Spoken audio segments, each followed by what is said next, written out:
siang Bapak, Ibu, dan rekan-rekan terkasih dalam Kristus Yesus. Saya Novi Novenia, senang pada siang hari ini saya akan memandu jalannya ibadah virtual yang ke-14 Persekutuan Doa Kasih yang dapat disaksikan melalui via Zoom dengan kapasitas 100 seat. Juga dapat disaksikan melalui streaming YouTube.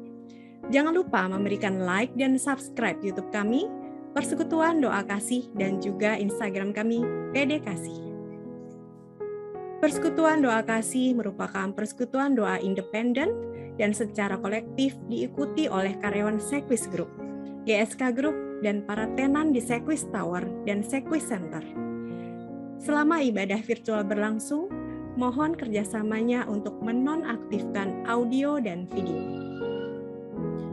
Untuk mengawali ibadah virtual siang ini, marilah kita satukan hati dan pikiran kita untuk berdoa. Bapa kami yang ada di dalam surga, yang Maha Kasih, yang senantiasa menyertai dan melindungi kami. Puji dan syukur kami panjatkan kepadamu ya Bapa. Kami semua diberikan kesehatan, sehingga kami dapat terhubung dalam ibadah virtual siang ini. Ya Bapa, sertailah, pimpinlah, dan berkatilah ibadah virtual PD Kasih siang ini, agar dapat berjalan lancar dari awal sampai akhir. Berkatilah hamba-Mu yang akan mewartakan sabda-Mu. Berkatilah semua yang terhubung dalam ibadah virtual PD Kasih pada siang ini. Terima kasih ya Tuhan, doa ini kami panjatkan demi nama Tuhan Yesus Kristus. Amin.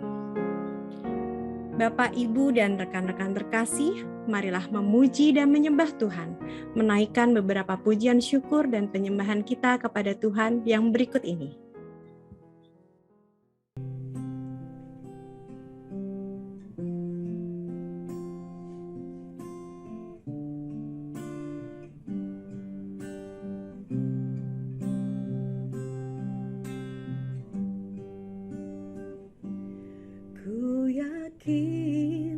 Saat kau berfirman, ku menang.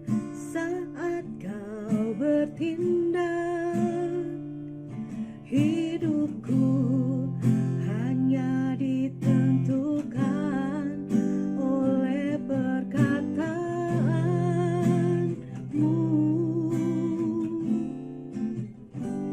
Ku jaga, ku kuat karena kau menopang hidupku, hanya ditentukan oleh kuasa-Mu. Bagi Tuhan tak ada yang mustahil. Bagi Tuhan tak ada yang tak mungkin. Mujizatnya disediakan bagiku.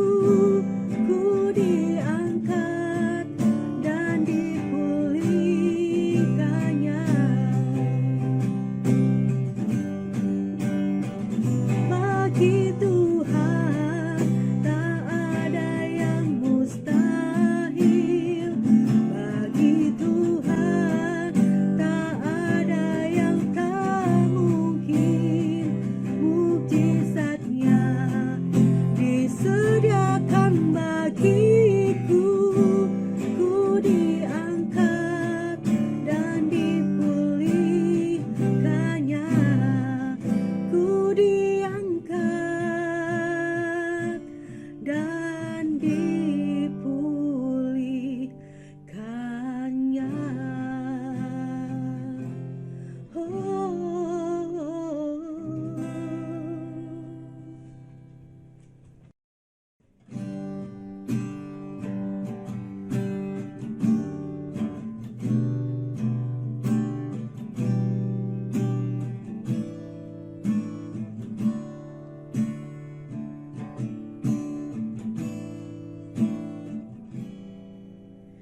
Kau yang terindah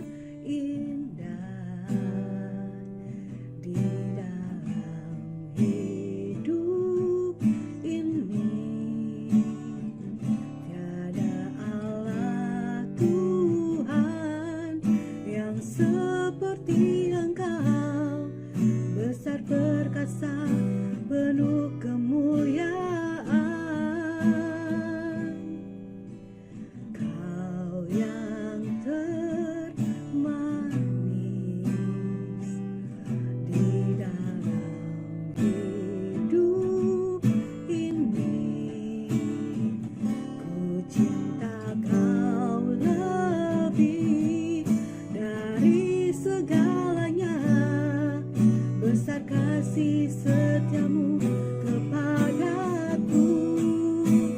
Ku sembah Kau, ya Allahku. Ku tinggikan namamu selalu, tiada lutut tak bertelut, menyembah Yesus Tuhan Rajaku. Ku sembah Kau, ya Allahku. Ku tinggikan namamu selalu, semua lidah kan mengaku, Engkaulah Yesus Tuhan Rajaku. Engkaulah Yesus Tuhan Rajaku. Engkaulah Yesus Tuhan Rajaku.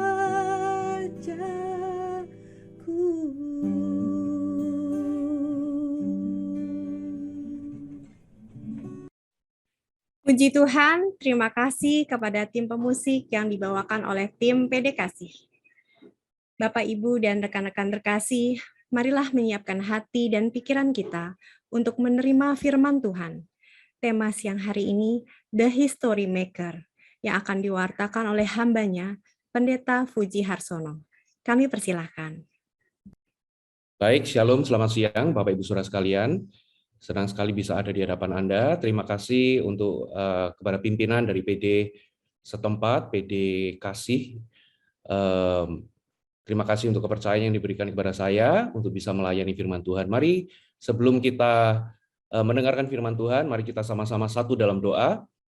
Tuhan Yesus, Roh Kudus, kami minta biar firman Tuhan yang singkat ini, Tuhan, Engkau urapi, dan Tuhan, Engkau mendampingi kami supaya kami bisa mendengar firman-Mu bukan dengan kepandaian kami sendiri, tapi Roh Kudus sendiri yang menyingkapkan, mencerahkan dalam hati kami. Berbicara kepada kami, ya Tuhan, sehingga firman Allah jadi rema dan mengubah kehidupan kami. Terima kasih Bapa. Kami ucapkan syukur dalam nama Yesus. Amin.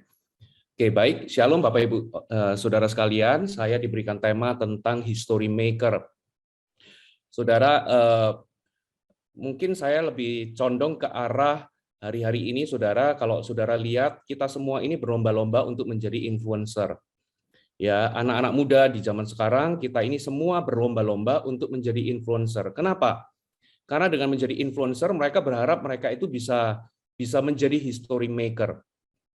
Apalagi di dalam dunia bisnis sekarang, orang-orang melihat bahwa dengan menjadi influencer, mereka akan menghasilkan banyak uang dengan menciptakan konten-konten ya di dalam sosial media, dan mereka berharap mereka bisa mendapatkan uang di situ. Dan bahkan ada banyak perusahaan mau bayar mahal orang-orang ini supaya produk-produk mereka bisa masuk di dalam sosial media mereka, sehingga dengan harapan Saudara mereka bisa mempengaruhi pelanggan potensial mereka. Ya, jadi kita melihat bahwa ada banyak produk gitu ya, mulai dari pakaian, sampo, makanan, minuman, barang elektronik, produk-produk jasa dan lain sebagainya. Ya, kita menggunakan jasa influencer untuk mereka bisa tampilkan di dalam platform mereka untuk menjangkau pelanggan potensial. Nah, dari fenomena ini kita bisa belajar sebuah fakta, Saudara, bahwa baik ataupun buruk, kita ini sangat mudah dipengaruhi oleh lingkungan kita atau sekitar kita. Orang jadi ingin tahu ketika kita punya idola atau orang-orang yang kita kagumi itu memakai benda-benda tertentu atau barang-barang atau produk tertentu, Saudara. Nah, kalau Saudara pikirkan, Saudara, ternyata begitu pula dengan Tuhan, sama dengan Tuhan. Tuhan itu ingin mencari influencer bagi kerajaan Allah. Dan lebih tepatnya Tuhan mau kita semua yang mendengarkan pada siang hari ini, Tuhan mau kita semua menjadi influencer bagi kerajaan sorga. Firman Tuhan ngomong seperti ini, kita ini, mungkin kita nggak perlu buka ayatnya, di Matius 5 ayat 13-16, dikatakan identitas kita ini, kita adalah garam dunia. Kalau garam itu menjadi tawar, dengan apakah ia diasinkan? nggak ada lagi gunanya selain dibuang dan diinjak orang. Lalu selanjutnya dikatakan kamu adalah terang dunia. Kota yang terletak di atas gunung tidak mungkin tersembunyi. Dan orang nggak mungkin menyalakan pelita, ya diletakkan di bawah gantang, tapi diletakkan di atas kaki Dian supaya ia bisa menerangi semua orang di dalam rumah. Nah, lalu firman Tuhan mengatakan di ayat berikutnya, dikatakan, demikianlah hendaknya terangmu bercahaya di depan semua orang, supaya mereka melihat perbuatanmu yang baik dan memuliakan Bapamu yang di sorga. Saudara, Tuhan itu mencari history maker, Tuhan itu mencari influencer bagi kerajaan sorga. Sehingga ketika orang itu melihat hidup kita, mereka itu bisa makin kenal Tuhan. Jangan sampai ketika orang itu melihat hidup kita, mereka itu jadi makin sulit kenal Tuhan. Nah, itulah sebabnya Tuhan menyebut kita ini sebagai garam dan terang.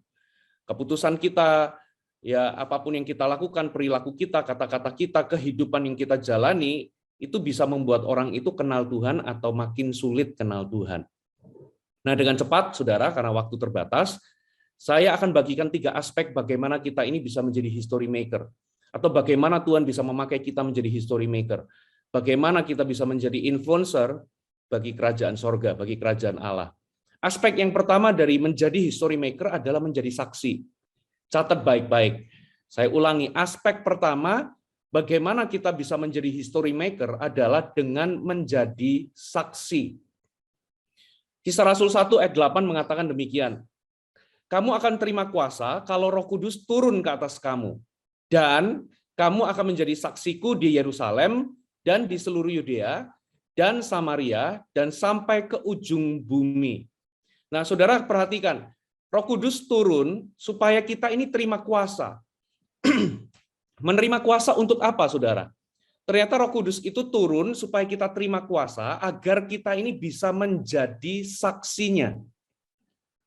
Ya, kata menjadi saksi itu beda dengan bersaksi. Ya, bersaksi apa bedanya dengan menjadi saksi? Kalau bersaksi kita ini menceritakan kesaksian hidup kita, atau kita ini menceritakan kebaikan-kebaikan Tuhan dalam kehidupan kita. Kita menceritakan kesetiaan Tuhan dalam kehidupan kita. Tapi kalau menjadi saksi itu bicara soal orangnya, itu bicara soal perubahan hidupnya. Nah, itulah sebabnya Tuhan nggak mau cuman sekedar kita ini bersaksi atau memberitakan kabar baik, menceritakan bagaimana Tuhan itu baik mati bagi kita. Itu harus, itu perlu, tapi lebih jauh daripada itu Tuhan mau kita menjadi saksi dan bukan sekedar bersaksi. Kenapa tujuannya Tuhan itu punya misi dalam hidup kita untuk kita menjadi saksi? Saudara pernah nggak saudara lihat lukisan dari Leonardo da Vinci? Ini lukisan yang terkenal, yaitu lukisan Mona Lisa dan lukisan The Last Supper. Ya, lukisan Yesus itu makan bersama dengan murid-muridnya. Ya, ini adalah lukisan yang sangat terkenal. Kalau saudara perhatikan, ada sebuah karya dari Michelangelo, namanya Patung David. Patung ini terbuat dari marmer, begitu indah, menceritakan tentang Daud, ya, yang akan melawan Goliat. Patung ini begitu terkenal. Saudara, kalau kita lihat lukisan tersebut, lukisan yang baik, lukisan yang indah, apa respon kita? Kita jadi penasaran, siapa sih yang buat? Kayak gitu lah. Siapa ya yang membuatnya, lukisan ini? Patung ini begitu indah, siapa ya penciptanya? Atau siapa seniman di balik semuanya ini? Gitu ya. Nah, kita itu bisa melihat kualitas dan kehebatan seseorang itu dilihat dari hasil karyanya. Begitu pula dengan Tuhan. Saudara, dunia itu akan dibuat kagum sama Tuhan ketika mereka itu melihat hasil karyanya Tuhan. Dunia nggak bisa lihat Tuhan, yang Tuhan lihat adalah hasil karyanya. Contoh ya, kalau kita lihat pemandangan yang indah, kita lihat misalnya katakanlah lihat pemandangan di Raja Ampat atau pegunungan di Bromo atau di Bali, pantai di Bali.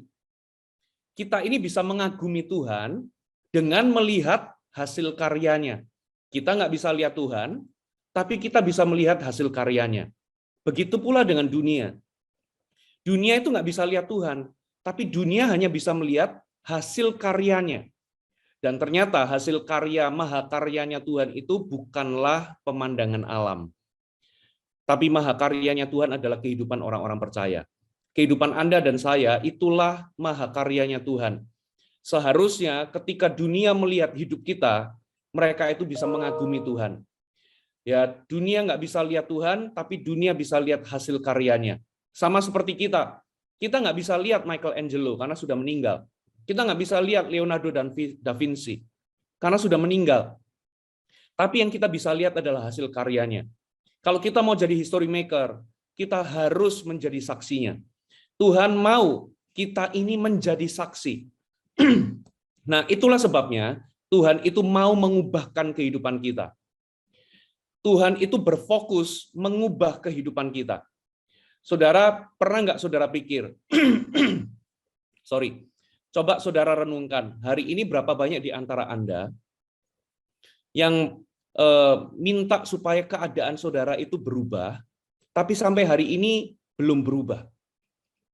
Atau saudara itu sedang dealing dengan seseorang, mungkin itu anggota keluarga Anda, atau seseorang yang Anda yang dekat dengan Anda, mungkin itu bisa teman kantor, pimpinan Anda, atau keluarga Anda, bisa jadi suami atau istri Anda. Saudara berharap mereka itu berubah.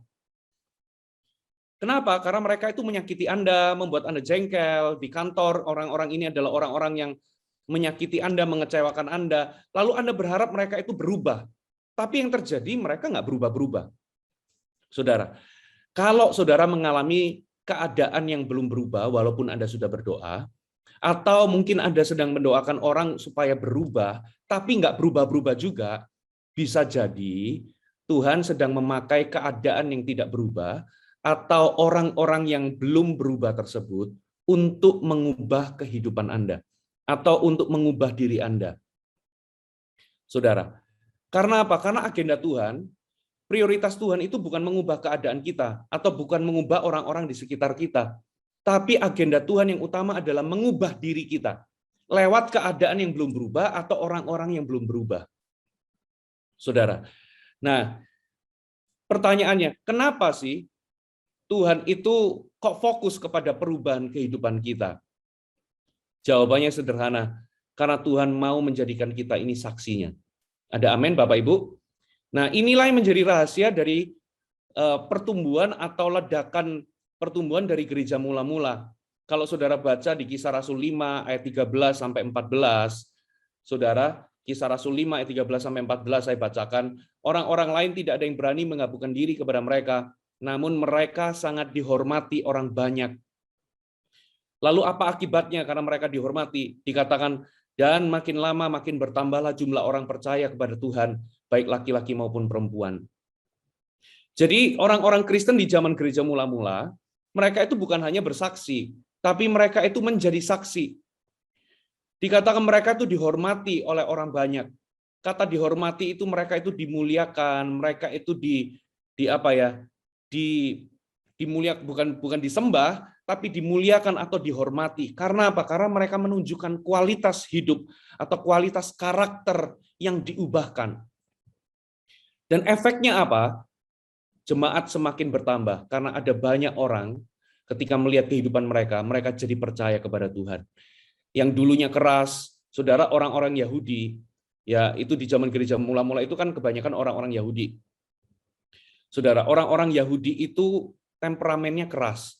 Kita bisa lihat itu dalam kisah perjalanan orang Israel di padang gurun. Tegar tengkuk, tidak mau bertobat, kikir. Tapi di zaman gereja mula-mula, dikatakan mereka itu jadi murah hati. Ya, di zaman gereja mula-mula dikatakan mereka itu kepunyaan mereka adalah kepunyaan bersama. Lalu ada banyak di antara mereka menjual harta miliknya, lalu dibagikan kepada orang-orang yang membutuhkan. Dari mana orang yang begitu keras bisa jadi murah hati? Orang yang begitu kikir, egois, jadi murah hati, jadi selfless. Karena mereka berjumpa dengan Tuhan dan perubahan hidup mereka itu menjadi kesaksian bagi banyak orang. Saudara. Nah, hari ini jangan ngomong kita ini mau menjadi history maker kalau hari ini kita menolak untuk menjadi saksinya. Nah, itulah sebabnya Tuhan itu nggak tertarik loh kita ini menjadi orang Kristen. Ya, Tuhan itu nggak mau sebatas kita ini percaya kepada Yesus. Tuhan itu nggak mau sekedar kita ini percaya kepada Yesus, lalu kita ini memperoleh jaminan keselamatan, lalu titik di sana. No, Itulah sebabnya Tuhan itu menantang setiap kita untuk menjadi murid-Nya. Kenapa Tuhan menantang kita untuk menjadi murid-Nya? Simple, saudara. Karena Tuhan itu ingin membentuk dan mengubah hidup kita. Ya, ketika Tuhan berjalan-jalan mencari murid, ya, saudara bisa baca itu kisahnya nanti di dalam Matius pasal yang keempat, Anda baca sendiri, ayat 18-19. Saya ceritakan aja, saudara. Yesus itu berjalan menyusuri Danau Galilea. Di situ dia ketemu sama Petrus dan Andreas, saudaranya. Ya, lalu di situ juga dia itu ketemu sama Yakobus dan Yohanes, saudaranya. Di sana Yesus itu menantang mereka, ya, dengan berkata demikian, ikutlah aku, dan aku akan menjadikan kamu penjala manusia. Follow me and I will make you. Ini adalah panggilan seseorang untuk menjadi murid seorang rabi. Yesus zaman itu dianggap sebagai guru atau dianggap sebagai rabi. Ya, di zaman itu, saudara, para rabi itu seringkali berkeliling untuk mencari murid. Supaya tujuannya apa? Seorang guru itu mencari murid supaya guru itu bisa mentransferkan atau menurunkan kehidupannya, menurunkan prinsip hidupnya, cara pandangnya, kebiasaan-kebiasaannya, sampai ke karakternya, bahkan kemampuan dan ilmunya. Itulah motivasi seorang rabi, seorang guru mencari murid untuk mengikuti dia. Dan motivasi seorang murid untuk mengikuti gurunya adalah dia ingin menjadi sama seperti gurunya. Nah, itulah sebabnya kalau saudara perhatikan, ya, Petrus, Andreas, lalu Yohanes dan Yakobus itu dikatakan ketika Yesus menantang, follow me, I will make you. Mereka itu langsung tinggalkan jalan mereka, tinggalkan ayah mereka, langsung ikut Yesus. Kenapa kok mereka bisa langsung ikut Yesus? Karena mereka sudah melihat kualitas kehidupan Yesus. Ya, Yesus mendemonstrasikan kehidupan yang luar biasa, cara hidup yang berkualitas, dan itulah sebabnya mereka kepengen menjadi seperti Yesus. Dan itulah alasan mereka mengikuti Yesus. Hari-hari ini, saudara, saya sedih sekali melihat ada banyak orang Kristen puas menjadi hanya sekedar orang Kristen. Puas hanya sebatas percaya kepada Yesus. Hari ini, Bapak Ibu, kalau Anda cuma puas sebatas percaya kepada Yesus, dengar baik-baik, bertobat mulai hari ini. Karena Tuhan nggak cari sekedar orang percaya, Tuhan cari murid. Karena amanat agung adalah pergi jadikan semua bangsa murid Yesus. Tuhan nggak berkata, pergi jadikan semua orang menjadi percaya kepadaku. No, bukan sampai di titik itu, ya, bukan sampai di titik menjadi percaya, tapi menjadi murid. Nah, orang-orang yang memutuskan menjadi murid, firman Tuhan ngomong, follow me, I will make you. Kata I will make you itu berarti Tuhan itu mau membentuk dan mengubah hidup kita. Kita nggak mungkin bisa berubah, kita nggak mungkin bisa dibentuk hidupnya, kalau hari ini kita nggak pernah memutuskan menjadi muridnya Yesus. Hidup kita nggak akan pernah mengalami perubahan kalau kita nggak pernah memutuskan untuk menjadi murid Yesus. Nah, saudara, hari ini kalau saya tanya kepada Anda, walaupun saya nggak bisa melihat wajah Anda, semuanya ditutup kameranya, saya percaya kalau saya ngomong begini, tanya kepada Anda, saudara, maukah saudara, ingin nggak, rindu nggak jadi murid Yesus? Pasti semuanya akan jawab, ya, aku rindu jadi murid Yesus. Tapi ternyata kerinduan untuk menjadi murid Yesus itu tidak membuat orang betul-betul jadi murid Yesus. Kenapa, saudara? Karena ternyata menjadi murid Yesus itu nggak gratis. Percaya kepada Yesus itu gratis. Ya, diselamatkan itu gratis. Tapi menjadi murid Yesus itu ada biayanya. Apa biayanya menjadi murid Yesus? Lukas 9 ayat 23 mengatakan demikian. Katanya kepada mereka semua, setiap orang yang mau mengikut aku, yang rindu mengikut aku, yang rindu jadi muridku, ia harus menyangkal dirinya, memikul salibnya setiap hari, dan mengikut aku. Nggak usah muluk-muluk lah jadi history maker kalau kita nggak mau ikut Yesus. Nggak usah muluk-muluk, aku history maker, gitu ya. Kalau kita nggak bersedia menjadi saksi bagi Yesus, kalau kita ini nggak menjadi saksinya, menampilkan sebuah perubahan yang diubahkan. Pertanyaannya bagaimana kita bisa menampilkan perubahan hidup kalau kita nggak pernah memutuskan jadi murid? Kenyataannya ada banyak orang kepengen jadi murid, tapi nggak pernah benar-benar jadi murid. Kenapa? Karena jadi murid itu ternyata ada biayanya, ada harganya, saudara. Harganya ternyata mahal banget. Kita disuruh menyangkal diri dan pikul salib bukan sebulan sekali, bukan 2 bulan sekali, tapi setiap hari. Ternyata ini harganya. Saudara, saya pernah saya satu kali saya ke bandara, saudara, karena sering traveling gitu ya. Di Terminal 3 itu kalau kita ini habis screening barang-barang kita gitu ya, ketika kita ini menuju ke lounge atau ke gerbang tunggu, kita akan mendapati ada banyak gerai yang jual batik, saudara. Di situ ada banyak gerai jual batik. Nah, saya terus terang saya itu waktu jalan, lalu saya tertarik di sebuah gerai karena di situ batiknya bagus gitu ya. Begitu saya masuk, saudara, yang saya lihat tentu bukan jahitannya dulu. Ya, kalau Anda masuk ke toko, yang Anda lihat pasti harganya dulu, pasti tag harganya. Begitu saya lihat harganya, saya langsung keluar dari toko itu pelan-pelan karena harganya fantastis.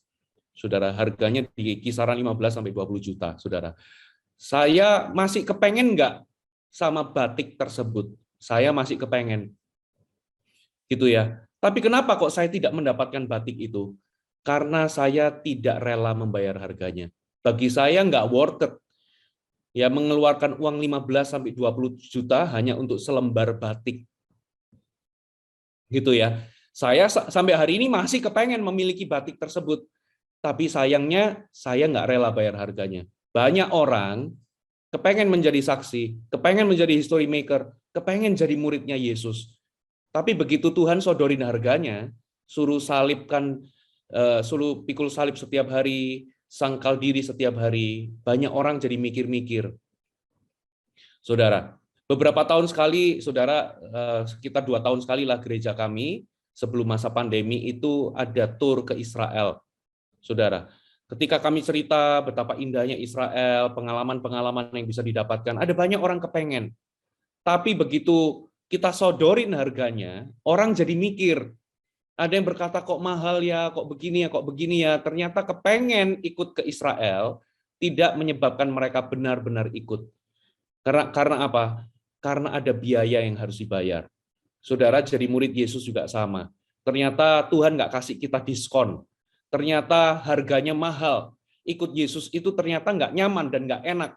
Karena harus sangkal diri dan pikul salib. Kenapa sih Tuhan itu kepengen kita ini sangkal diri dan pikul salib? Karena ketika kita ikut Tuhan, saudara, pikul salib itu artinya apa? Artinya salib itu artinya penderitaan. Salib itu menderita karena kebenaran.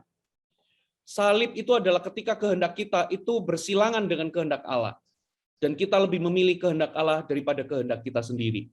Itu nggak enak, nggak nyaman, dan itu sakit. Daging kita akan teriak. Waktu kita ikut Yesus, daging kita teriak karena Tuhan itu membawa kita ke jalan yang sempit, bukan jalan yang lebar. Daging kita teriak. Nah, disitulah kita ini harus memilih. Kita ini mau ikuti daging kita atau ikuti Tuhan. Kalau kita ikuti daging kita, konsekuensinya hidup kita nggak akan pernah berubah. Kita akan jadi orang Kristen yang bertahun-tahun sudah ikut Tuhan, tapi stagnasi. Tidak ada pertumbuhan dan tidak ada perubahan hidup. Kalau dulunya keras, hari ini juga masih keras. Kalau dulunya temperamen, hari ini sudah 20 tahun ikut Tuhan, masih temperamen. Kalau dulunya sombong, 5 tahun ikut Tuhan, makin banyak tahu, bukannya makin rendah hati, tapi makin sombong. Saudara. Nah, Tuhan nggak mau kita menjadi orang-orang demikian. Ya, konsekuensinya kalau kita nggak pikul salib, kita nggak salibkan daging kita nggak sangkal diri kita stagnasi. Makanya stagnasi, kemandekan rohani itu buah kedagingan. Nah, Tuhan ingin remukkan daging kita. Tuhan ingin hancurkan daging kita. Tuhan ingin salibkan daging kita. Supaya apa? Supaya Kristus itu keluar dari hidup kita.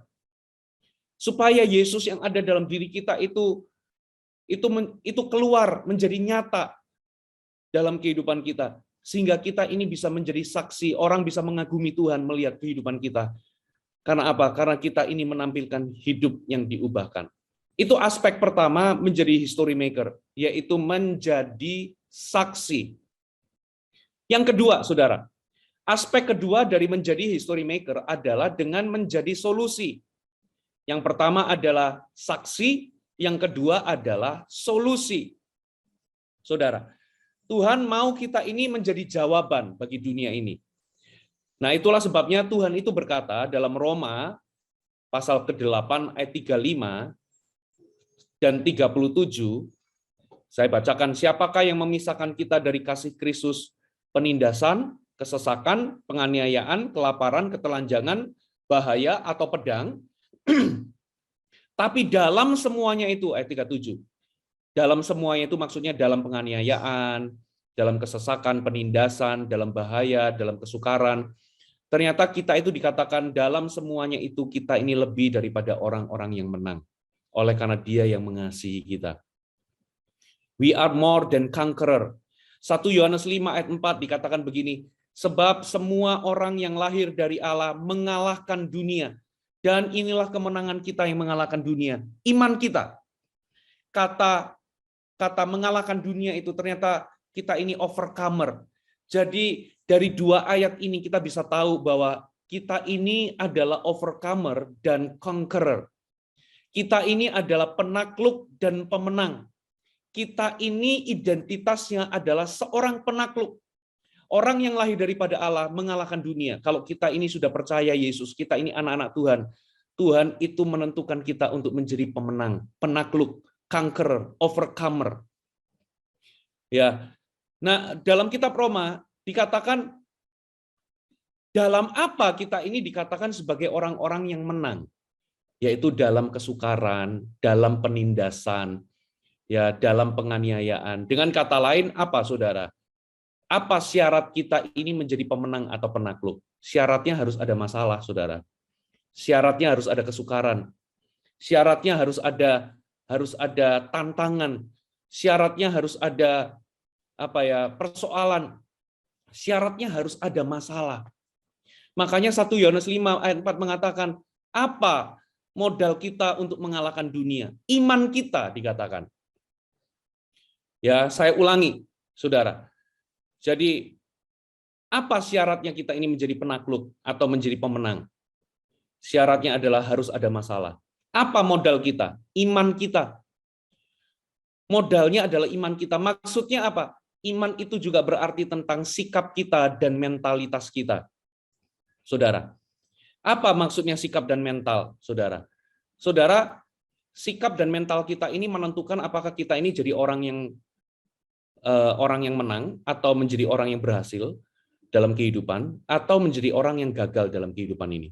Semuanya tergantung dari sikap dan mental kita, dari iman kita. Saudara, kalau kita ini mau menjadi pemenang dalam kehidupan, menjadi orang yang sukses, berhasil, kita harus punya mental pemenang, kita harus punya sikap pemenang.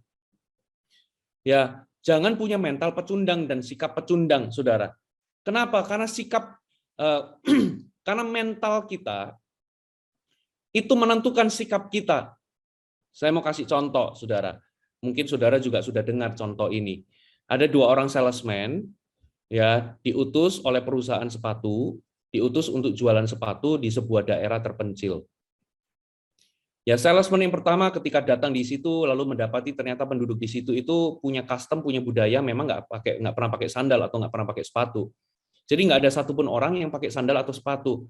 Lalu salesman ini menelpon kepada pimpinannya yang ada di pusat, bos ini celaka, ya, bos salah kirim, di sini nggak ada orang yang pakai sepatu, orang nggak terbiasa pakai sepatu, nggak terbiasa pakai sandal, ya kita pasti nggak mungkin berhasil di sini. Tolong kirim saya untuk kembali.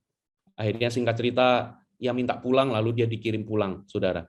Tapi puji Tuhan, perusahaan itu tidak menyerah, dia kirim salesman yang kedua. Salesman yang kedua datang di situ, lalu melihat ternyata tidak ada seorang pun yang pakai sandal, tidak ada seorang pun pakai sepatu. Ternyata mereka punya kebiasaan, punya budaya nggak pernah pakai sepatu dan sandal. Lalu tiba-tiba dia telepon bosnya, bos, kita bisa kaya di sini, kita bisa bikin pabrik di sini. Karena kalau kita bisa edukasi setiap orang, ajarin setiap orang untuk pakai sepatu, pakai sandal, kita bisa untung besar, bos. Nah, apa bedanya salesman 1 dan salesman yang kedua?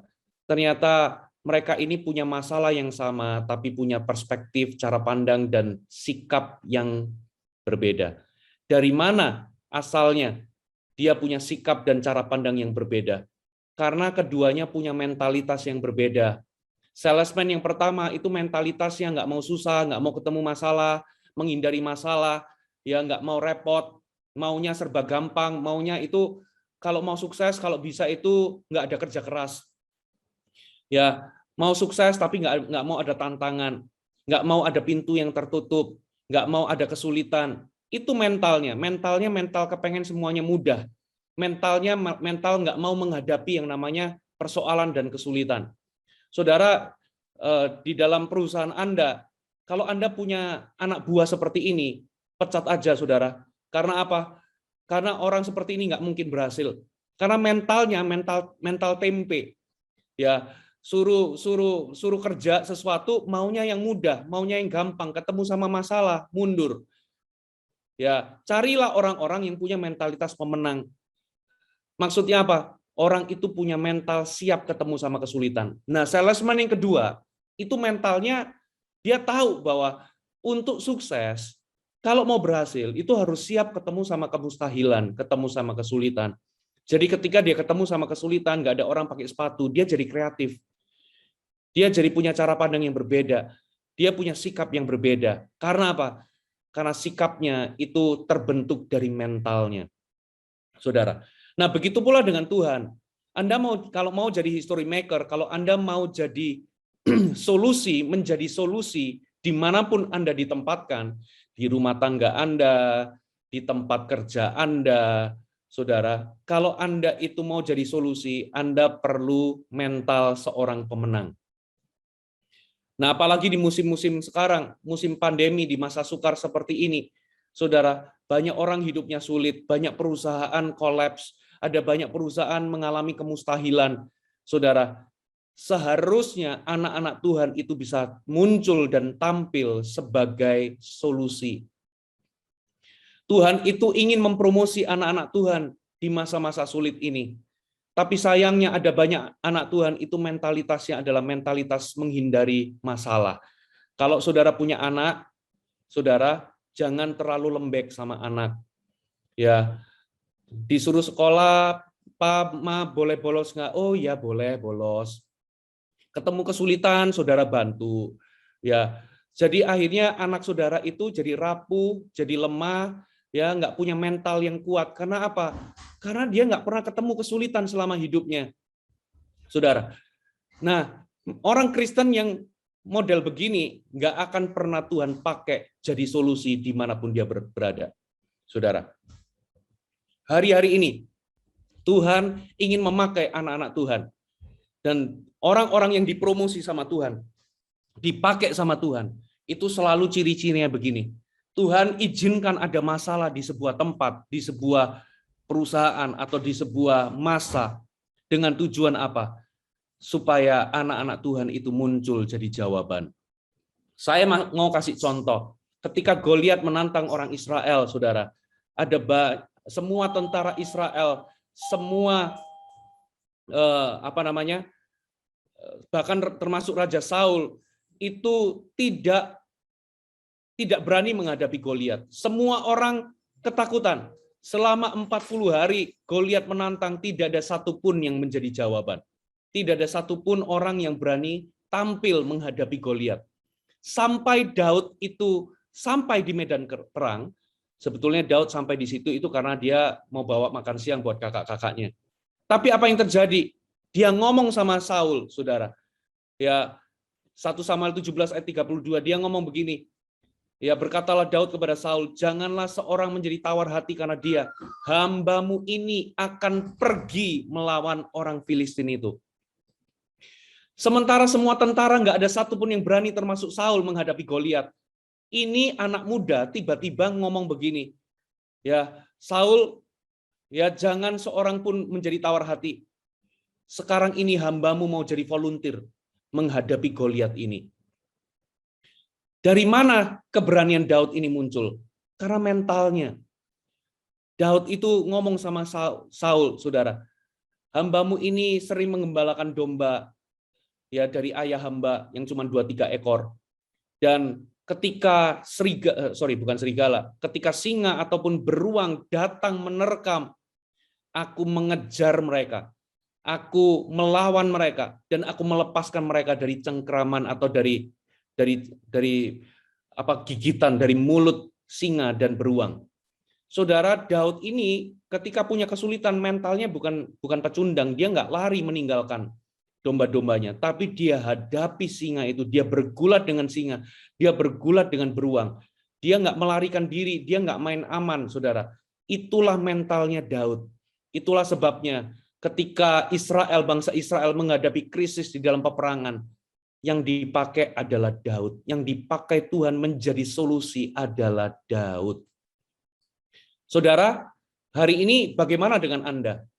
Kebanyakan orang Kristen hari ini punya mental cengeng, punya mental yang lembek. Kenapa, saudara?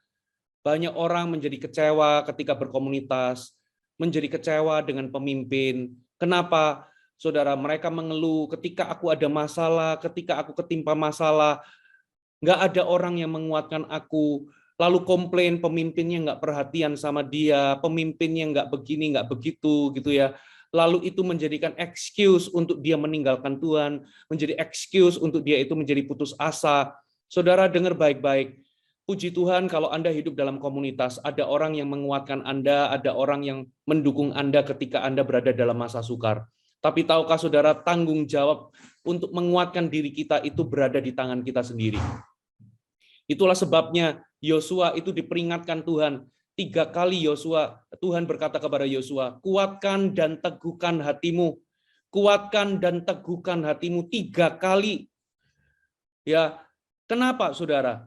Tuhan itu suruh Yosua menguatkan dan teguhkan dirinya sendiri.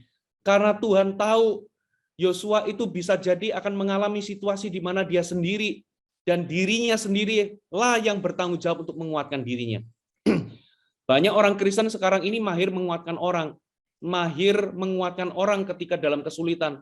Tapi giliran dirinya berada dalam masa sukar, dia nggak mahir menguatkan dirinya sendiri. Buktinya apa? Kecewa, mengasihani diri sendiri, ya, menjadi patah. Saudara, kita harus belajar menguatkan diri kita sendiri. Kita harus bangun mental kita. Kalau kita mau dipakai jadi history maker, jadi solusi, kita harus punya mentalitas pemenang, mentalitas tahan banting, saudara. Gimana caranya, saudara, membangun mentalitas demikian, saudara? Kita Filipi 4 ayat 13 ngomong begini, segala perkara dapat kutanggung dalam Dia yang memberi kekuatan kepadaku. Jadi kalau saudara itu dapat kepercayaan, yang di dalamnya itu ada tantangan, kalau saudara itu hadapi kesulitan, jangan gampang ngomong begini, nggak bisa, nggak mungkin, gitu ya, aku nggak mampu. Saudara, hindari 3 kata-kata ini. Saudara, ketika Anda alami kesulitan, selalu ngomong begini, segala perkara dapat aku tanggung. Saudara, kalau Anda sudah ngomong dikit-dikit, ngomong nggak bisa, nggak mungkin, nggak mampu, saudara itu sudah kalah sebelum mencoba, sudah kalah sebelum bertarung. Itu mentalitas pecundang, saudara. Jadi, bangun mentalitas Anda ketika ketemu kesulitan, ketika ketemu tantangan di tempat kerja atau dimanapun, saudara, miliki mentalitas segala perkara dapat aku tanggung. Terima dulu tantangannya. Iya dulu, saudara.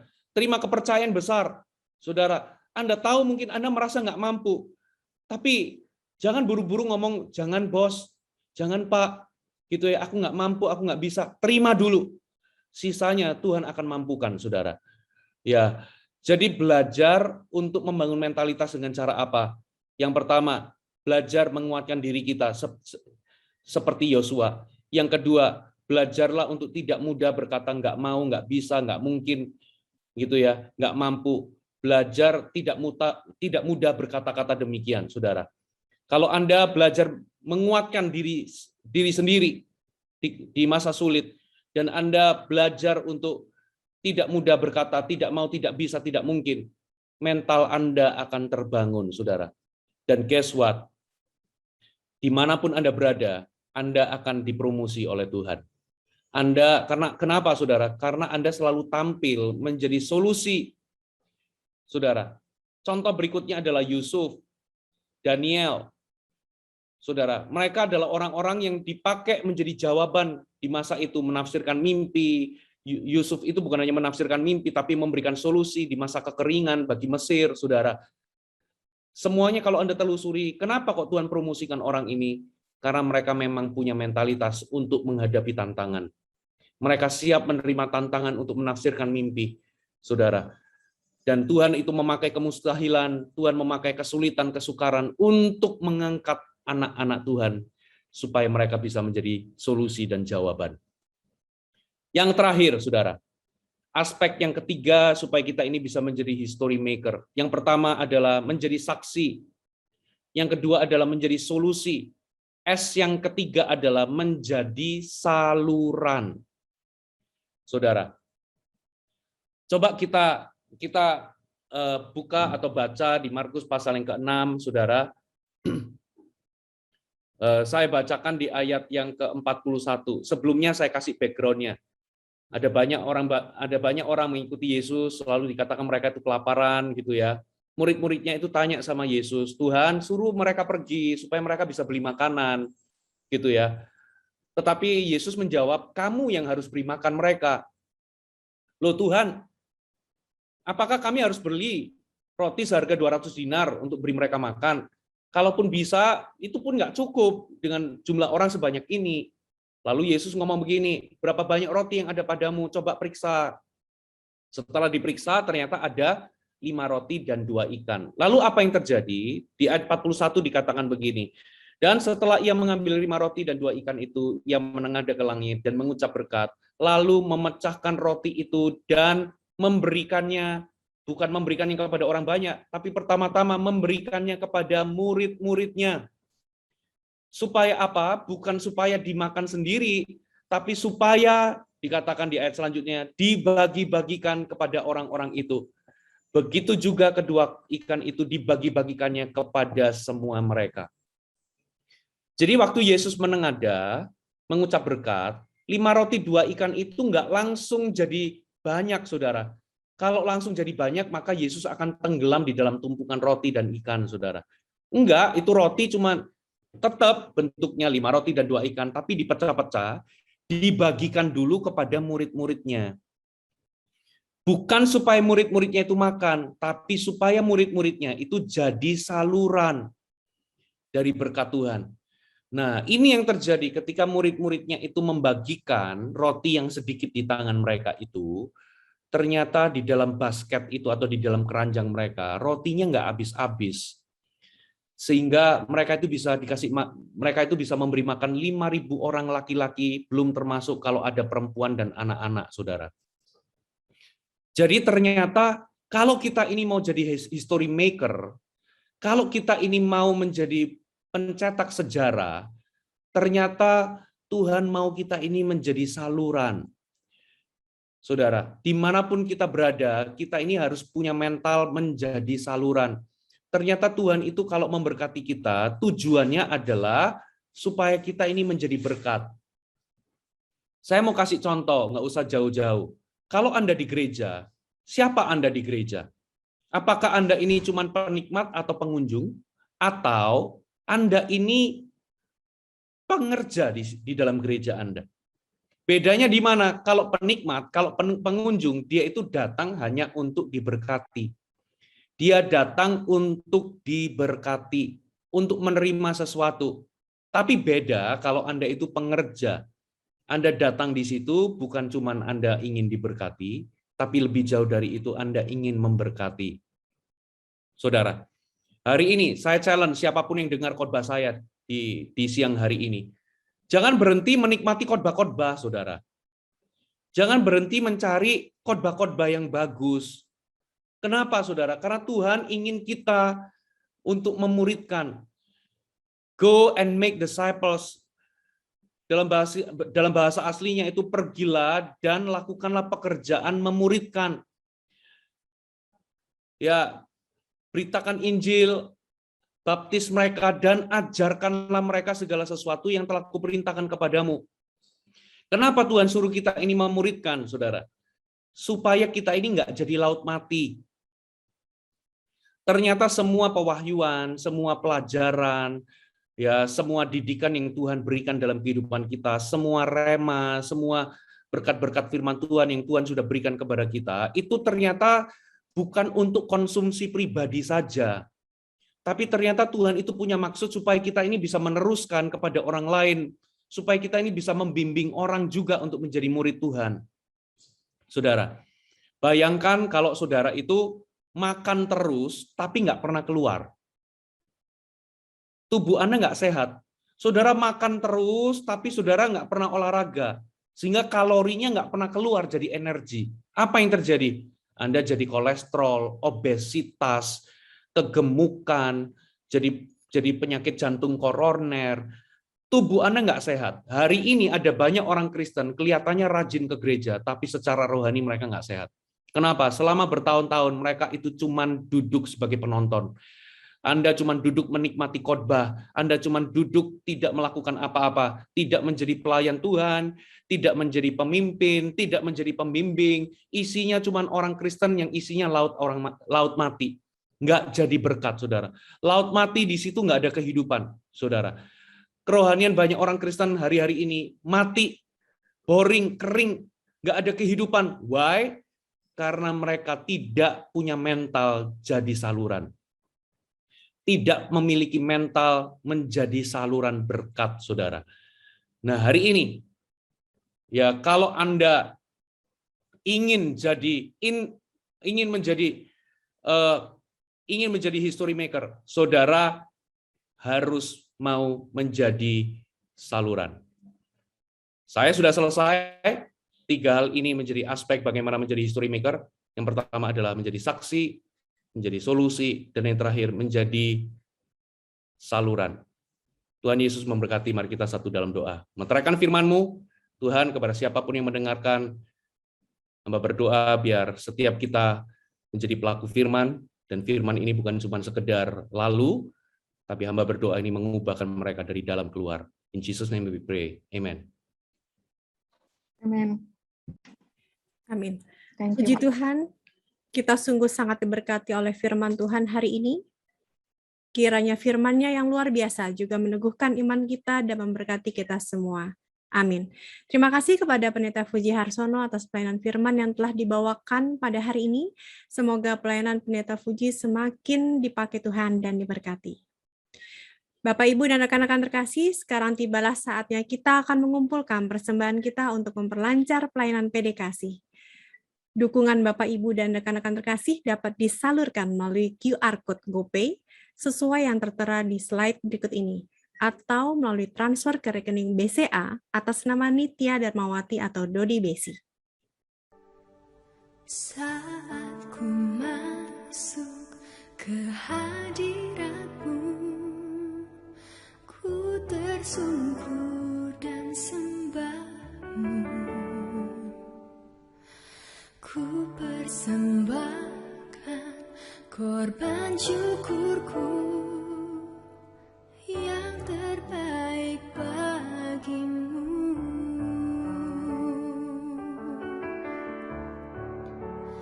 Ku bawa korban syukur ke tempat kudus-Mu, Tuhan.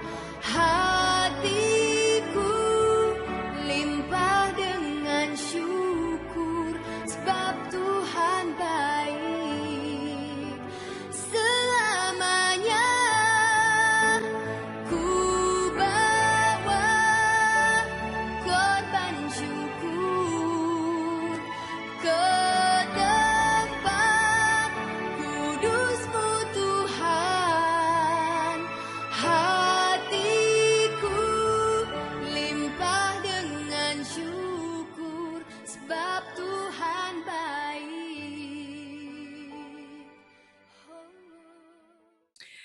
Atas nama pengurus PDKasih, kami mengucapkan terima kasih kepada Bapak Ibu yang telah memberikan persembahan PDKasih Peduli. Telah terkumpul senilai Rp5.452.964. Puji Tuhan, jemaat PDKasih semuanya dalam keadaan sehat. Bersyukur kepada Tuhan, dan program ini masih akan tetap berlanjut hingga bulan Oktober yang akan datang. Silakan Bapak Ibu yang membutuhkan dukungan paket sehat dari PDKasih Peduli dapat menghubungi melalui WA Doa di 0812 84796505 atau seperti pada tayangan slide berikut ini.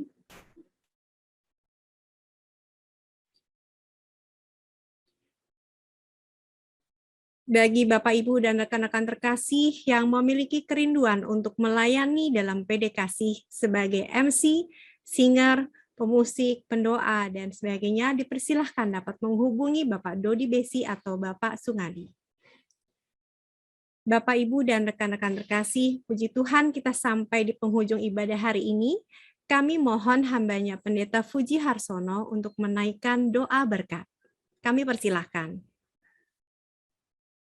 Baik, mari kita berdoa sama-sama. Tuhan Yesus, kami ucapkan syukur atas ibadah pada hari ini, meteraikan firman-Mu, dan hari ini yang mau melepaskan berkat atas seluruh umat Tuhan di tempat ini. Terimalah berkat yang terbaik daripada Allah Bapa, anugerah kasih setia daripada Yesus Kristus yang memberikan anugerah dan kasih setia, kasih karunia yang dibutuhkan, dan penyertaan dari Allah Roh Kudus menyertai mereka semua. Terimalah berkat ini dalam nama Yesus. Amin. Amin. Dan sampailah kita di penghujung ibadah virtual hari ini. Saya Novi Novenia atas nama pengurus Persekutuan Doa Kasih mengucapkan terima kasih kepada hambanya Pendeta Fuji Harsono yang telah menyampaikan firman Tuhan. Bapak, Ibu, dan rekan-rekan terkasih yang telah hadir, dan semua teman-teman pengurus penyelenggara ibadah virtual PD Kasih. Mohon maaf jika ada kekurangan dalam penyelenggaraan ibadah hari ini. Kami selalu berusaha melayani yang terbaik. Sampai jumpa pada ibadah virtual Persekutuan Doa Kasih pada Jumat terakhir bulan Oktober 2021 yang akan datang. Selamat siang, selamat melanjutkan aktivitas, dan jangan lupa taatilah protokol kesehatan dimanapun Anda berada. Tuhan Yesus melindungi, menyertai, dan memberkati kita semua. Sampai jumpa.